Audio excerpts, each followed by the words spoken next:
예수께서 즉시 제자들을 재촉하사 자기가 무리를 보내는 동안에 배 타고 앞서 건너편 벳세다로 가게 하시고 무리를 작별하신 후에 기도하러 산으로 가시니라.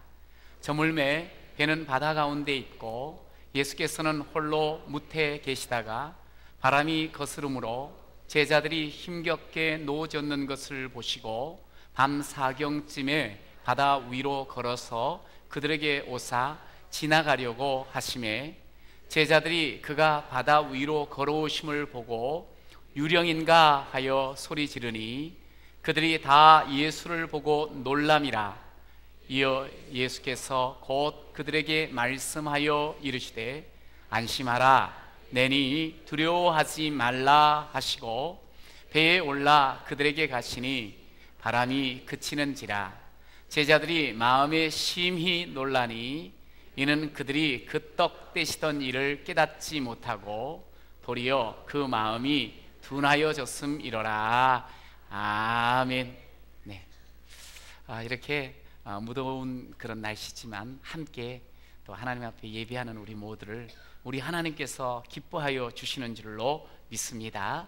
하나님이 참 사랑하는 그런 마음을 우리에게 주셨는데요. 우리 그 마음을 가지고 서로를 바라보면서 사랑합니다, 축복합니다. 시작.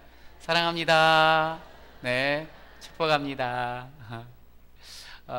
참 무더운데 어제도 이렇게 좀 마음의 여유를 가지고 올림픽 그 한일전 배구를 봤어요. 그래서 어떻게 될래나 그랬더니 아주 너무너무 잘하더라고요. 그러면서 시원하게 이겨가지고 그 무더위 속에서 기분이 참 좋았습니다. 여러분도 그러셨죠? 네. 뭐 그런데다가 또 아침에는 금메달도 땄다는 그런 소식도 듣고 아마 계속적으로 낭보들이 우리에게 올 거예요. 또 그러면서 더위도 또 같이 이기며 그렇고 또 이렇게 더 좋은 그런 삶들을 살았으면 참 좋겠어요. 이렇게 그 중계를 보다 보면 계속적으로 눈에 들어오는 게 있어요. 여러분도 아마 똑같이 봤을 텐데 그 리우에 큰 대형 예수상이 계속적으로 비춰져요. 그게 보니까 크기가 높이로는 38m고 이쪽으로는 가로로는 30m더라고요. 멀찍이서 보면 그냥 십자가입니다. 이렇게 된 십자가로 보이지 뭐 이렇게 형상으로 보이지 않아요. 그러니까 제가 그것을 이렇게 보면서 그게 브라질 100주년을 기념하여 건국 100주년을 기념해서 세워진 거라 그러는데 소위 나라를 지켜달라고 구원해달라는 그런 의미를 담아서 거기다가 세웠대요. 그런데 제가 그걸 보면서 어떤 마음에 조그만 기도가 생겼는 거 아니 이제 그 예수상을 이 많은 사람들 그 TV를 보는 사람들은 다 그것을 계속적으로 보게 될 것 같아. 그러면 이제 아이들이나 아니면 예수님을 모르는 사람들은 엄마 저게 뭐예요? 하고 물어볼 것 같아. 그럴 때 제가 기도하는 건 뭐냐면 주님 그런 물음 속에 정말 예수님이 누구신가가 전해지고 또 설명되어지고 알려지는 그런 기회가 되었으면 좋겠습니다. 목사다 보니까 그런 기도가 조금 나오더라고요. 그런데 하여간 이번에 그런 모습들을 통해 그런 화면들을 통해서 좀 예수가 우리 인생들에게 전해지면 참 좋겠다는 그런 마음을 가져요. 사람들은 궁금하면 물어보잖아요. 저게 뭐냐고. 여러분도 혹시 누가 전혀 예수 믿지 않는 사람이 같이 TV를 보다가 물어보면 정확하게 이야기해 주세요. 우리 인생의 왕이시고 구주 되시는 분, 저분이 바로 그분을 상징해서 이렇게 되었노라고 하면서 예수를 전해주는 기회를 삼기를 축복합니다. 아이들이 이렇게 크면 특히 이제 사춘기를 겪게 되면 이런저런 자기에 대한 자각도 있을 뿐만 아니라 사물에 대한 질문들이 많아집니다. 특별히 이제 못 모르고 그냥 신앙생활 엄마 아빠 하시는 대로 따라하다가 중학생쯤 되었으면 이런 질문을 툭툭 던질 때가 있어요. 엄마, 왜 하나님께서는 에덴 동산에 선악과를 세워 놓으셨어요? 선악과 나무를. 그거 없으면 우리가 죄 짓지 않을 텐데. 그래 놓으면 이걸 뭘 하고 대답을 해야 될지 순간적으로 이렇게 좀 막히는 그런 엄마들이 있어요. 그럼 뭐라고 대답해요? 야야, 너 엿장수가 1분 동안 가위질을 몇 번 하는 줄 아니? 역공을 하는 거야. 그러면 애가 그걸 내가 어떻게 알아? 그러면 딱 이렇게 또 우리 옛날 아재 개그 한 사람 이야기하죠. 그 엿장수 마음대로 한다. 그렇게 이야기를 해요. 그래 놓고 하는 말, 이건 좀 이제 제대로 답이 안 되는 사람들이 하는 말이에요. 야, 그것도 하나님 마음대로야. 그러면서 그냥 대충 지나가려고 하는 그런 엄마들이 있을 수 있어요. 좀 짧아요. 물론 궁극적으로 따지면 하나님께서 하고 싶으신 대로 하나님 뜻대로 하신 건 분명히 맞아요. 그러나 좀 더 설명을 좀 해줄 필요가 있어요. 제가 이제 성경을 함께 보면서 깨닫는 건 뭐냐면, 하나님께서 우리 인생을 지으시고 천지 만물을 다 이렇게 만드신 다음에 아담과 하와에게 그것을 다 선물해 주셨어요. 에덴 동산에는 많은 실과를 맺는 그런 나무들이 있어요. 그런데 유독 중앙에 선악을 알게 하는 나무를 세워놓고 그것을 먹지 말라고 말씀하셨어요. 먹으면 죽는다 이야기하셨어요. 어떻게 생각하면 왜 그걸 만드셔가지고 힘들게 하셨을까 하는 생각이 들어요. 그런데 그것을 하나님께서 세우신 이유가 뭘까? 한번 우리가 생각을 하는 거예요. 그렇지, 그래, 내가 너희들한테 마음껏 누리고 마음껏 다스리고 마음껏 먹을 수 있도록 다 줬다. 다 네 거야. 하나님이 선물 주신 거예요. 그러나 이 모든 것은 다 내가 준 것을 항상 기억해야 된단다. 내가 너한테 준 거야. 내가 너의 주인이야. 내가 너의 왕이란다. 이건 잊지 말아라.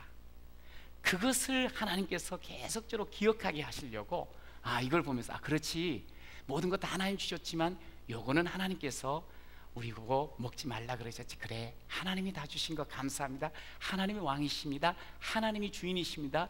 사실 이 고백을 하나님께서 끊임없이 하기를 원하셨어요. 한번 우리 고백해 봅시다. 하나님이 나의 주인이십니다. 하나님이 진정 나의 왕이십니다.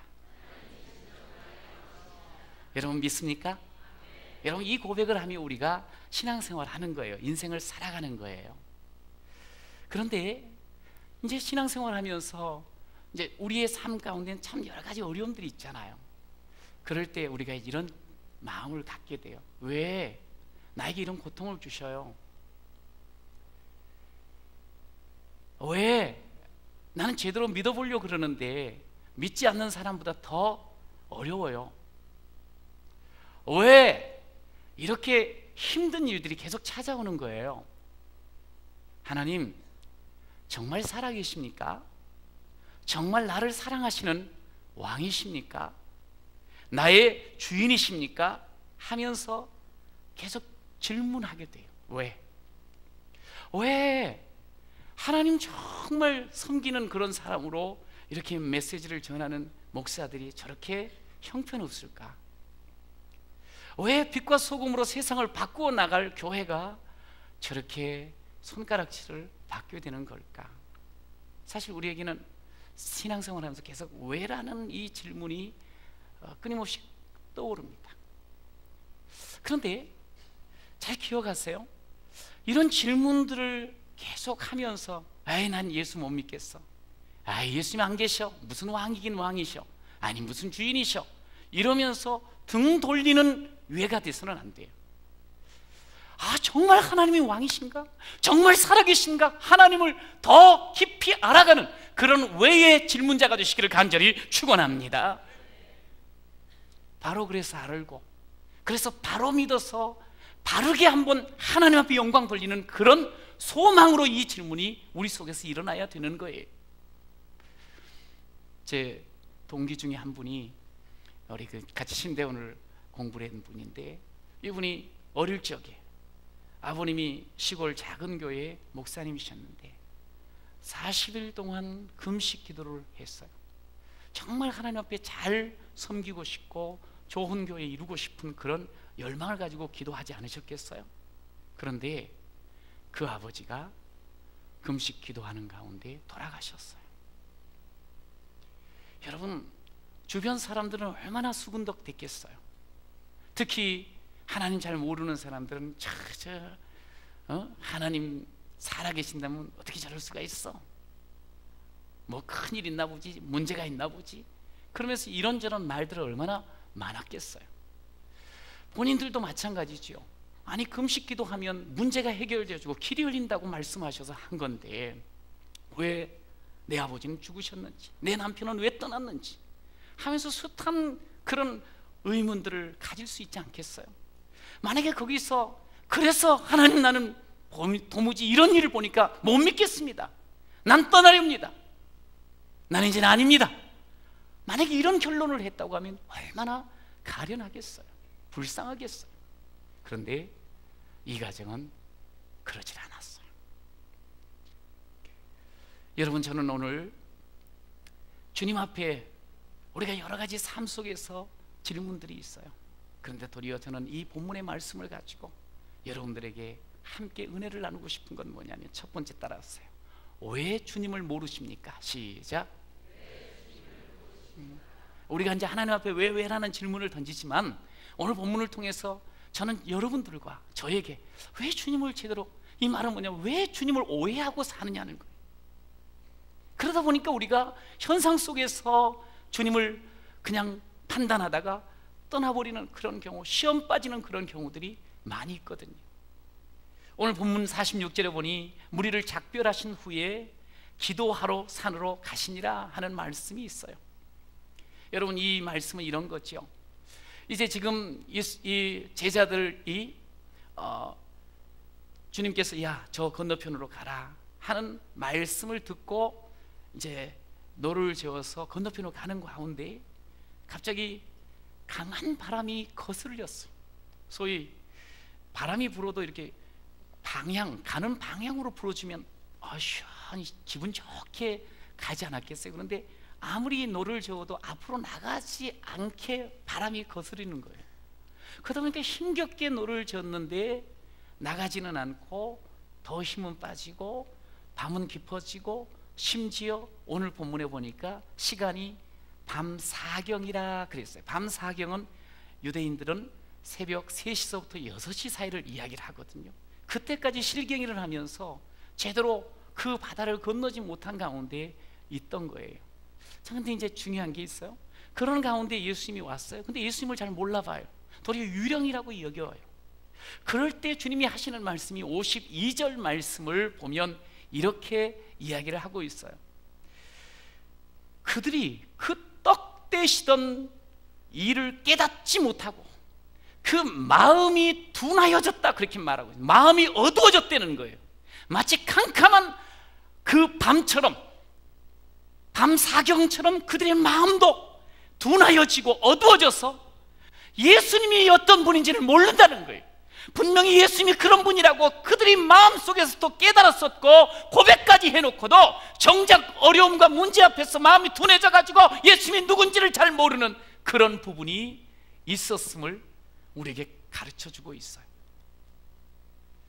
여러분, 이 제자들과 여기 무리들이요, 지난주에 우리가 함께 말씀을 나눴습니다만 그들이 예수님의 놀라운 기적을 체험을 했어요. 떡 5개, 물고기 2마리, 그거 한 사람이 먹으면 그냥 없어질 수 있는 그런 도시락과 같은 그런 음식을 가지고 예수님께서 축사하시고 제자들을 통해서 사람들에게 나누어 주는데, 거기에 남정만 20살에서 소위 군사로 쓰임 받을 수 있는 그 사람들만 약 5,000명이 되어진다 그랬어요. 그러니 남녀노소를 따져보면 약 2만 명 정도는 좋게 될 사람들에게 제자들이 떡을 나누어 주는데 그것이 모자라지 아니하고 다 배불리 먹고 무려 12광주리를 거두었노라고 성경은 증언을 해줘. 와우, 그 있는 사람들이 기적을 체험한 거예요. 사실 2000년 전에 지금보다 훨씬 핍작을 하지 않았겠어요? 배고픔 속에 있는 사람도 많지 않았겠어요? 그런데 너무 배불리 먹은 거예요. 야, 이게 어떻게 된 거냐? 그렇다고 해서 많은 재료가 있었던 것도 아닌데 저분으로 인해서 이렇게 배불리 먹다니 놀랍다 놀랍다 웅성거리기 시작해요. 그러면서 어떤 사람이 이야기를 합니다. 만약에 예수님이 우리의 왕이 되신다고 하면 우리의 배고픔의 문제는 해결이 되겠네? 예수님이 만약에 우리의 왕이 되신다고 하면 저 능력으로 우리의 모든 삶은 이제 풀리겠네? 우리의 신세는 새로워지겠네? 하는 이야기를 하기 시작하는 거예요. 근데 들어보니까 쏠깃한 거, 그렇지, 저분이 우리의 왕이 되고 저분이 우리의 임금이 되어진다면 우리는 새로운 역사, 새로운 길이 열릴 거야. 그러면서 웅성거리기 시작해요. 그래서 야, 저분을 왕으로 삼자. 우리 2만 명쯤 되는데 이 정도면 강력한 그런 무리가 아닌가. 자, 그럴 때 가장 흥분한 사람들이 있어요. 가장 신이 난 사람이 있어. 누굴까요? 그 무리 사이를 휘젓고 다니던 제자들이 가장 신이 났어요. 왜 신이 났겠어요? 이 사람들이 정말 예수님을 왕으로 세우실 모양인데, 그러면 우리는 예수님하고 지금 너무 가까이 있고 우리는 예수님이 특별히 택한 제자들 아니야? 예수님이 왕이 되면 나는 뭐가 돼요? 한 자리 하지. 내 신세는 완전히 이제 고쳐지지. 얼마나 좋아. 신이 났어요. 그래서 제자들도 그래 혹시 이야기하면 예수님이 진짜로 능력이 있으시지. 이렇게 같이 지내다 보니까 예수님 안에 정말 지혜로우신 분이셔. 왕이 되실 만해 하면서 아마 적극 추천을 했을 거예요. 그래서 뭔가 이제 새로운 왕국이 세워지지 않겠나 하는 기대를 가장 먼저 한 사람들이 이 제자들이었어요. 여러분, 그런데 예수님께서 그들의 꿈을 착 깨는 거예요. 찬물 끼얹듯이 오늘 본문에 보니까 45절에 즉시 제자들을 재촉해가지고 가려는 거예요. 아니, 여기 있어가지고 왕국을 만들어 나가야지 우리가 힘을 모아서. 그냥 떠나라는 거예요. 그것도 재촉해서 내보내버리는 거예요.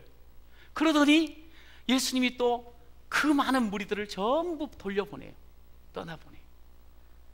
그러면서 그냥 그 기적의 현장은 아무도 없어져요. 그리고 예수님은 산으로 가셨다. 성경은 그렇게 이야기를 해요. 여러분, 신앙생활하면서 우리가 오해하고 또 참 힘든 경우가 뭔 줄 아세요? 자, 예수님이 내 왕이 되었어. 그러면 내 인생 이제 모든 현실의 문제, 삶의 문제는 다 해결돼. 우리는 이제 그때서부터 주님 왕이십니다. 분명히 왕이라고 주님이라고 고백은 해놓고 실질적으로 예수님을 마치 그냥 도우미 정도로, 필요할 때마다 필요를 채우는 분 정도로만 그렇게 생각을 하며 살 때가 참 많이 있어요. 누가 왕이에요? 오늘 이 본문의 배경 속에 무리들이나 제자들은요, 실질적으로 예수님 왕 딱 되게 해놓고 삼아놓고 결국은 자기 뜻대로 살고 싶다는 거예요. 자기의 욕망대로, 자기의 소망대로 다 채워지고 원하는 것이 더 컸어요. 가만히 따져보면 주님의 뜻대로의 삶이 아니고 그저 내 원하는 대로, 내 열망대로, 내 욕망대로 살기를 원하는 그런 마음이 그 속에 있는 거지. 주님을 몰라도 참 모르는 거예요. 여러분, 분명 주님은 우리의 필요를 채워주시는 분이십니다. 할렐루야. 그러나 그것이 다가 아니에요. 정말 우리 주님께서는요, 우리의 왕으로 오셨어요. 그러나 먹을 것만 채워주는 왕이 아니에요. 우리의 병만 고쳐주는 왕이 아니에요. 우리의 전 영역을, 전 삶을, 영원을 책임져 주시는 왕이신 줄로 믿으시기 바랍니다.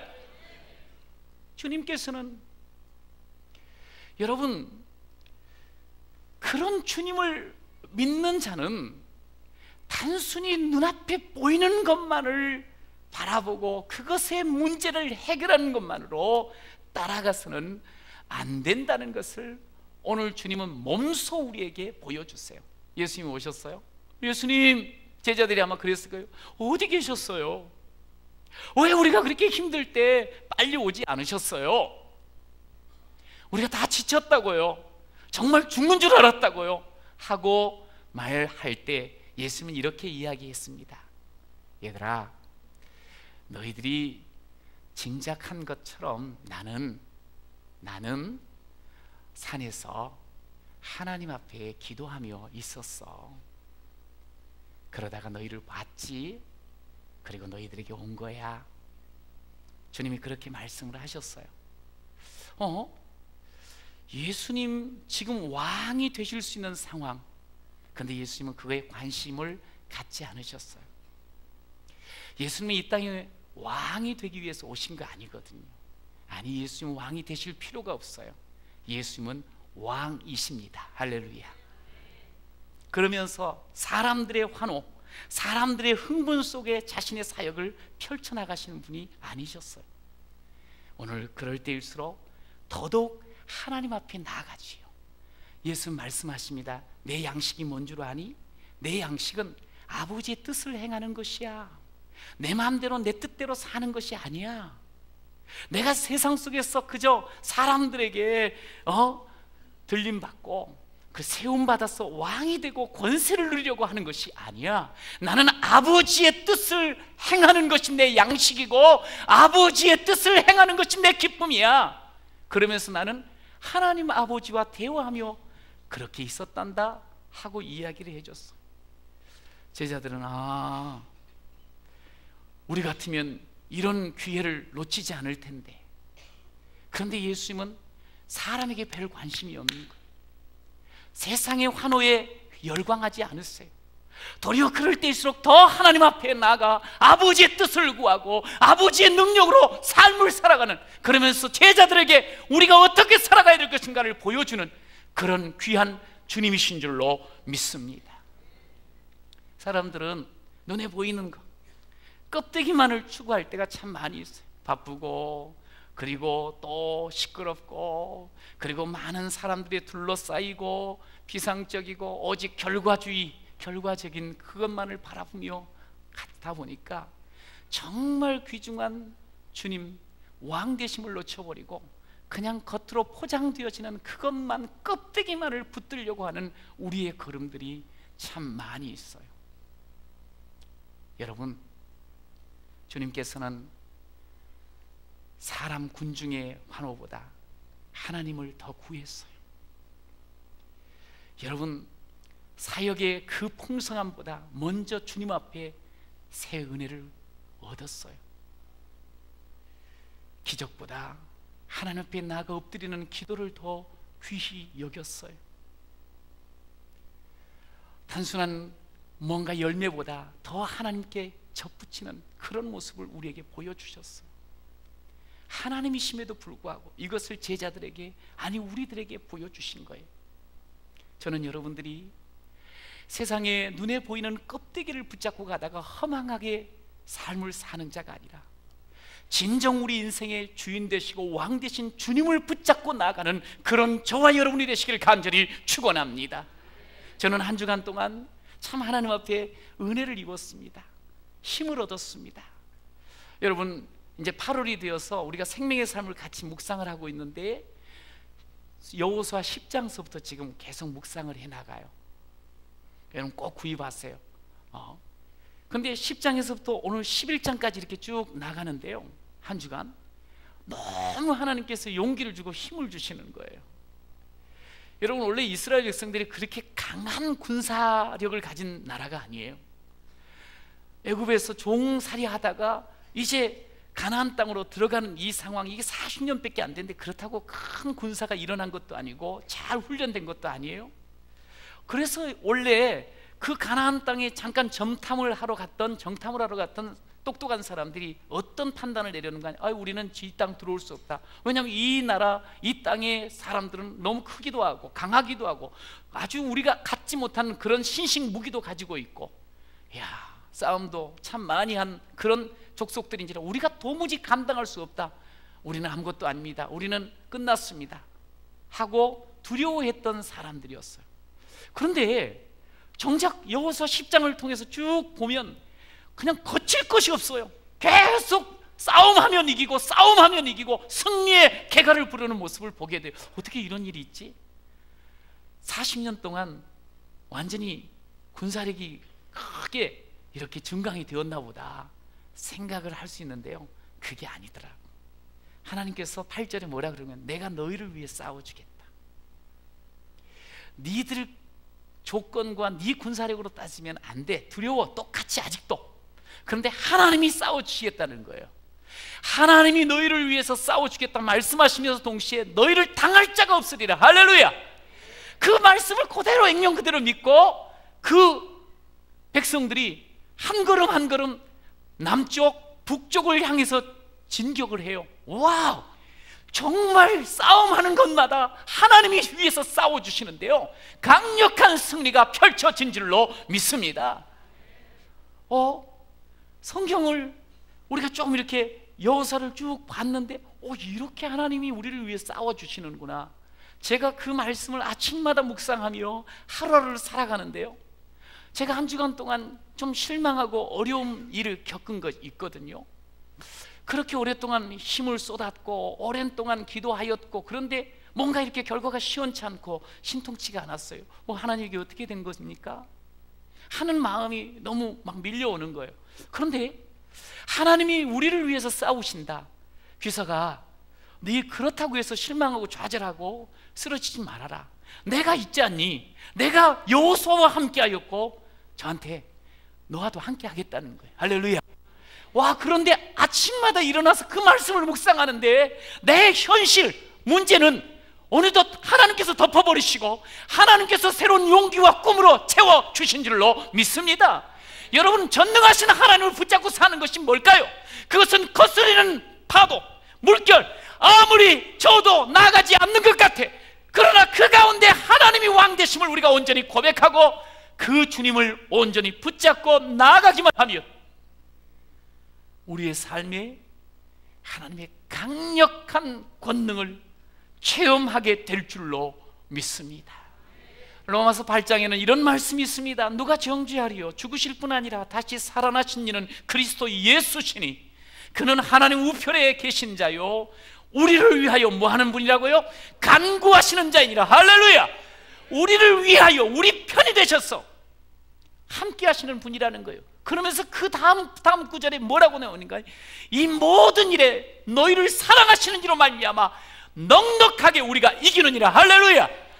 하나님의 왕 되심을 온전히 붙잡고 나아가는 우리의 걸음 가운데 하나님께서는 강력한 승리, 넉넉한 승리를 우리에게 허락하여 주시는 줄로 믿습니다. 그렇습니다. 오늘 주님은 우리를 항상 지켜보시고 왕 되심으로 우리에게 찾아오시는 분임을 믿습니다. 오늘 주님 함께 하신 말씀, 내니 두려워하지 말라, 이 50절의 말씀을 하시면서 우리를 완전히 새로운 국면으로 우리의 삶을 새롭게 열어가시는 그런 왕 되신 전능하신 분임을 우리에게 보여주세요. 저는 두 번째로 우리가 주님을 오해하지 않고 주님을 제대로 알아가기만 한다고 하면 이런 끊임없는 고백이 나올 줄로 믿습니다. 따라하세요. 아, 그렇군요. 저는 신앙생활 하면서 이게 너무 좋아요. 우리가 참 어렵고 힘든 일을 겪고 내 조건은 참 부족한데 주님을 믿고 나아갔더니 아, 주님이 살아계시는군요. 주님이 전능하신 분이시군요. 주님이 나를 너무너무 사랑하시는 분이시군요. 아, 주님 말씀대로 역사하시는 분이군요. 할렐루야. 저는 여러분들이 이 놀라운 고백 가운데 하나님의 승리를 경험하는 귀한 자 되시기를 간절히 축원합니다. 인생살이 누구나 다 마찬가지예요. 마치 오늘 바다의 가운데 배를 딱 타고 거스리는 바람 앞에서 절절매는 깜깜한 그 어둠 가운데 갇혀있는 것처럼 사실 우리 인생 너나 할 것 없이 어둠 속에 갇혀있는 것 같아. 앞이 보이지가 않아. 애를 쓰는데 맞바람으로 인해서 앞이 전진이 안 되는 거야. 피곤해요. 죽을 지경이에요. 너무 힘이 들어요. 그래도 포기할 수 없어요. 그래서 또 너를 적고 또 적고 또 적고 나아가는 그런 것이 우리의 인생 아니겠어요? 여러분, 그런데 여러분 오늘 기억하십시오. 오늘 이 거스리는 바람 앞에서 힘겹게 너를 적고 그것으로 인생이 끝난 게 아니에요. 비록 처음에는 오해하고 둔하여져서 주님을 제대로 모시지 못하였지만, 부르지 못하였지만 하나님 앞에 다시 한번 정신 차리고 주님이시군요 고백하기만 하면 우리의 삶에 새로운 빛이 들어오고 길이 열리는 줄로 믿으시기 바랍니다. 성경을 보면 수없이 많은 하나님의 사람을 만날 수 있어요. 그런데 그 많은 사람들 대부분이 참 힘겹게 노를 저었던 그런 인생살이를 했던 사람인 것을 알게 돼요. 여러분, 요셉 같은 경우는 하나님이 꿈 주셔가지고 인생 그냥 훤하게 열릴 줄 알았는데 웬걸, 가는 길마다 가시밭길이요, 눈물 흘리는 것이고 또 억울하게 당하는 그런 일들을 겪게 돼요. 하나님, 왜 나한테 이런 고통 주세요? 나 이제 모르겠어요. 그러지 않아요. 모세 40년 동안 광야에서 참 힘겹게 살아왔던 사람이에요. 그러면서 자신이 가지고 있던 모든 것들이 다 사라져버린 것 같은 그런 허무감을 느꼈던 사람이에요. 하나님 안 계시네. 그가 그러지 않아요. 그런 힘겨운 노젓는 그런 일상을 통해서 그들에게 하나님께서 깨닫게 하신 게 뭔 줄 아세요? 아, 그렇구나. 인생살이 내 힘으로 사는 것 아니구나. 내 계획대로 되는 것 아니구나. 하나님만이 참 주인이시고 하나님만이 참 왕이십니다. 할렐루야. 이것을 깨닫게 하시는 것이 하나님의 뜻이었어요. 여러분, 여러분의 삶 가운데 깜깜한 밤과 같이, 그리고 거스리는 물결을 계속 만나는 것처럼 한치도 보이지도 않고 앞으로 나가지도 못하는 그런 아픔이 있습니까? 왜 하나님 계시다면 이러지 마시고요, 그 속에서 나는 아무것도 아니요 나의 연약함을 고백하며 주의 왕되심과 주의 주인되심을 고백하는 저와 여러분이 되시기를 간절히 축원합니다. 오늘 우리가 이 호세아서 6장을 통하여 보면 3절에 이런 말씀이 있어요. 그러므로 우리가 여호와를 알자, 힘써 여호와를 알자. 그의 나타나시면 새벽빛같이 어김없나니 비와 같이 땅을 적신 늦은 비와 같이 우리에게 임하시리라. 할렐루야. 하나님을 제대로 알기만 하면 우리의 거친 풍랑도, 우리의 깜깜한 환경도 하나님을 힘써 알고 하나님의 왕되심을 붙잡기만 하면 새롭게 빛이 들어오고 길이 열리고 그 바람이 멈추는 기적을 체험하는 여러분이 될 줄로 믿습니다. 여러분, 하나님을 우리가 더 깊이 알아가야 돼요. 환경 속에서, 오늘 현실 속에서 오해하면서 그저 내 세속적인 욕망 가운데 신앙생활을 하면 안 되고요, 하나님의 왕되심을 다시 확인하며 나아가는 그런 저와 여러분이 되시기를 간절히 축원합니다. 하나님을 알기만 하면, 아, 그렇군요, 주의 말씀이 맞습니다. 아, 그렇군요, 주님이 내 왕이십니다. 아, 그렇군요, 주님의 명령대로 하겠습니다. 이 고백이 연이어 나오게 되어 있어요. 저는 오늘 우리가 그런 삶, 그래서 하나님께 영광 돌리는, 단순히 세상 사람들 군중의 환호에 묻히지 않고 더 하나님 앞에 겸손히 엎드리는 그런 사람, 두려움에 휩싸여서 쓰러지는 것이 아니고, 아, 그렇군요, 믿음으로 설 때 승리 주시는군요, 그러면서 고백하는 사람, 자신의 연약함, 연민을 통하여서 자꾸만 꼬꾸라지는 것이 아니라 더 그럴 때일수록 강하시고 능력 주시는 주님을 갈망함으로, 아, 주님께서 이렇게 나를 세워주시는군요. 둔해진 우리의 마음이 하나님의 성령을 구함으로 말미암아 말씀이 깨달아지고 하나님이 깨달아짐으로 말미암아 더 지혜롭고 선명히 보는, 그러면서 아, 그렇군요, 하나님이 나에게 길을 열어주시는군요, 이 고백이 있는 여러분이 되시기를 간절히 축원합니다. 동기 목사님 이야기를 했어요. 어릴 적에, 아주 어릴 적에 작은 교회에서 더 목회를 잘해보고 하나님 나라를 이루고자 아버지가 애쓰다가 금식 기도를 하다가 돌아가셨어요. 주변에 많은 사람들이 이러쿵저러쿵 말을 했지요. 왜 하나님이 살아계시다면 이렇게 말할 수 있고, 그렇게 볼멘 소리들, 이 원망을 할 수 있는 상황이었어요. 그런데 이분이 고백을 해요.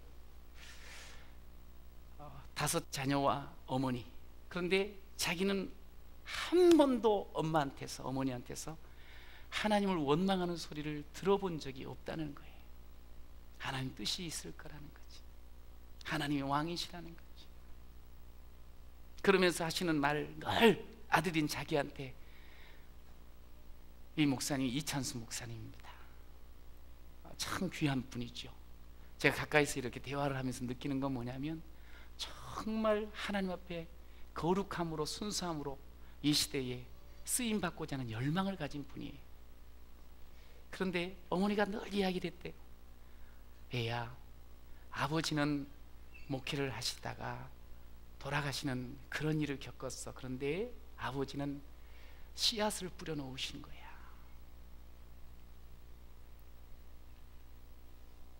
어릴 적부터 아들한테, 막내인 너, 아버지께서 뿌려놓은 이 씨앗, 너를 통해서 하나님 열매 주실 거야. 열매 거두게 하실 거야. 말씀을 하셨다는 거예요. 자기는 목사에 대해서는 한 번도 생각을 해보지 못했대, 이 청소년 시절까지는. 왜냐하면 너무 부정적인 생각이, 물론 그렇다고 하나님을 떠난 건 아니지만 그렇게 생각을 했었어. 그런데 어느 날 어머니가 그렇게 기도하고 어머니가 그렇게 늘 이야기하던 그것이 강력한 힘이 되었던지, 어느 순간인가 내가 정말 주의 말씀을 전해야 되겠구나 하는 마음이 가득 채워졌다는 거예요. 여러분, 참 시골의 작은 교회, 제대로 열매 거두지 못한 것 같은 그런 아버지의 기도의 씨앗이, 그리고 어머니의 변하지 않는 그 왜 그러지 않고 여전히 하나님은 살아계심을 고백하며, 그 씨앗 반드시 하나님께서 열매 거두게 하실 줄로 믿습니다. 그 고백을 하면서 자녀에게 끊임없이 기도해주고 끊임없이 축복해줄 때, 오늘 지금 얼마나 귀한 사역을 하고 있는지 정말 고백하더라고. 아버지의 뿌린 씨앗으로 열매 맺는 것이다. 여러분, 그렇습니다. 우리가 지금 당장을 바라볼 때는, 하나님 이게 뭡니까? 하나님 정말 살아계시면 이것이 이런 일일 수 있었습니까? 그냥 마음에서 어찌 보면 막 원망도 분노도 터져나올 수 있는 일들이 있을 수 있어요. 그러나 우리 하나님은 왕이십니다. 여러분, 저는 오늘 본문 말씀을 보면서요, 하나님은 우리를 위해서 기도하시다가, 예수님은 우리를 위해서 배가 없으시면 바다 위를 걸어서라도, 우리를 위해서 밤 사경이 되었을지라도 정확하게 찾아오신 분이요, 정확하게 우리의 아픔을 아시고 도우시는 분이 우리 주님이신 줄로 믿습니다. 우리가 왜 그 주님을 왕으로 모시면서 근심 염려하며 살아갑니까? 주님은 요한복음 14장에 말씀하셨어요. 얘들아, 내가 너희들을 떠난다고 해서 근심하지 마라. 그냥 믿고 살아라. 나는 너희들을 절대로 떠나지 않는다. 보혜사 성령을 너희들에게 보내줄 뿐만 아니라 너희를 고아처럼 내버려두지 않을 것이다. 나는 너와 함께 할 거야. 할렐루야. 주님은 이렇게 말씀하시고, 정말 그 말씀대로, 아, 그렇군요, 주님이 나를 찾아오셨군요, 주님이 나를 도와주시는군요, 주님이 나를 주께서 승리케 하시는군요, 이 고백을 할 수 있도록 주님은 끊임없이 바다를 밟고서라도, 밤 깊은 사경이 되었을지라도 우리를 찾아오시는 분인 줄로 믿습니다. 여러분, 삶을 살아가면서 왜 날 죽게 놔두셨어요? 죽을 지경입니다. 왜 이 끝날 것 같은 이런 막장으로 나를 보내셨는지요? 왜 나를 이 실패의 자리에서 무릎 꿇게 하시는지요? 왜 눈물 짜며 울고 고통하게 하시는지요? 왜? 여러분, 버리십시오. 오늘 그 모든 과정을 통하여서 왕 되신 주님을 온전히 만나고 고백하기만 할 때, 우리 주께서는 그 모든 어둠을 벗기시고 모든 풍랑을 잠잠케 하시고 모든 두려움에서 그야말로 찬송의 삶으로 바꾸시는 분인 줄로 믿습니다. 여러분, 그러기에 우리의 삶 속에서 이제 다시 한번 눈에 보이는 것에 사로잡히지 않았으면 좋겠어요. 먼저 주 되시고 왕 되신 주님 앞에 묵상하며 주 앞에 서십시오. 주님의 말씀에 귀를 열어보십시오. 주님께서 당신이 누구신가를 보여주며 그렇게 말씀 따라 살아가는 우리의 걸음 속에 아, 그렇군요. 왕이십니다. 전능자이십니다. 내 주인이십니다. 나를 가장 복되게 하시는 분이십니다. 할렐루야! 이 고백을 끊임없이 여러분들이 하게 되실 줄로 믿습니다. 그렇게 우리 주님 앞에 또 쓰임받고 사랑받는 존귀한 자 되시기를 간절히 축복합니다.